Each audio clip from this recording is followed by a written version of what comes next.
Let me tell you about my old friend Mike, a story that completely changed how I judge people. Back in high school, Mike was that kid who everyone, including teachers, had written off as a lost cause. He'd skip classes, pull pranks, and seemed to care more about making people laugh than learning anything. But here's the thing. Behind all those antics, Mike had this brilliant mind that most people never saw. While teachers were yelling at him for not paying attention, he was secretly reading advanced programming books under his desk. When everyone thought he was goofing off in the computer lab, he was actually teaching himself coding languages. I remember this one time in math class when our teacher was struggling with a complex problem on the board. Mike, who hadn't looked up from his doodles all semester, suddenly spoke up and solved it in seconds. The whole class went silent.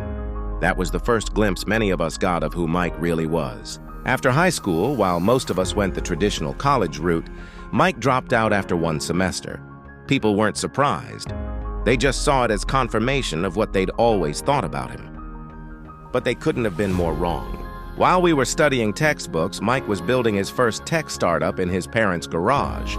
He saw opportunities in the digital world that most of us couldn't even comprehend.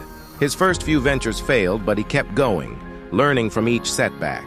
10 years after graduation, Mike sold his software company for billions. The same kid who used to get detention for hacking the school's computer system now gives keynote speeches at tech conferences and funds educational programs for unconventional learners like himself. You know what's funny? Now those same teachers who used to send him to the principal's office use his story to inspire their students. It just goes to show that success doesn't always wear a neat uniform or follow the rules. Sometimes, the most brilliant minds are hidden behind a mischievous smile and a rebellious spirit. The biggest lesson I learned from Mike's story: never judge someone's potential by their behavior in a system that might not be built for their type of intelligence.